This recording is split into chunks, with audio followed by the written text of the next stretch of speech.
I think it clear that The Midnight Library is a grave insult to those suffering from depression. Am I entirely off base in thinking Haig wrote it as a feel good piece for those who just need a little pat on the back for their recovery from a bout of the blues?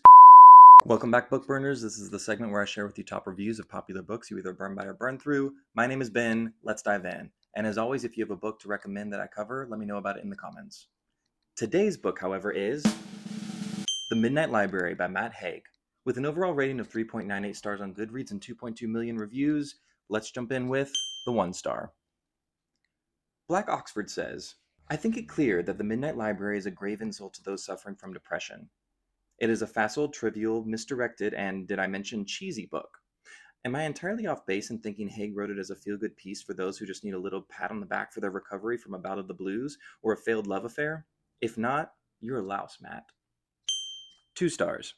Cindy says, corny like a Hallmark movie and probably the least subtle book I've ever read. Update. For those butthurt about my sentence long review, I just wanted to say that as a person who also struggles with depression, this book will become my 13th reason if y'all keep trying to defend it to me. Just kidding. 3 stars.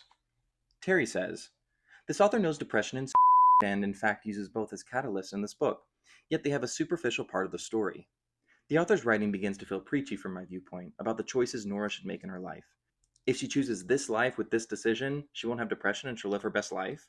All Nora has to do now is make the right choice and she'll feel better about her life. That sounds a bit wonky to me when mental health is at the heart of Nora's issues. I apologize if I'm offending those readers who love this book, which is not my intent. The same book, different readers result in differing opinions. That's just a fact. There are literally hundreds of thousands of glowing reviews of this book to source and read.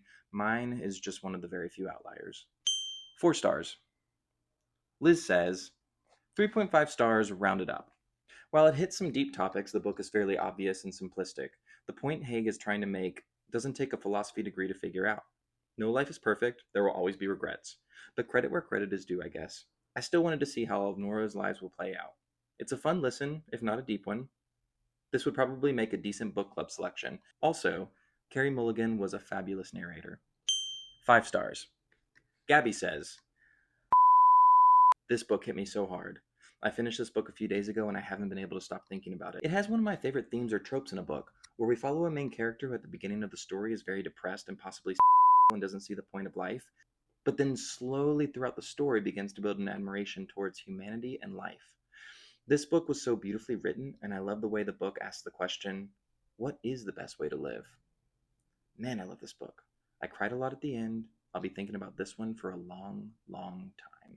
And there you have it. Those are some of the top reviews of the book, The Midnight Library. Let me know what you thought about the book in the comments and tell me which one I should cover next.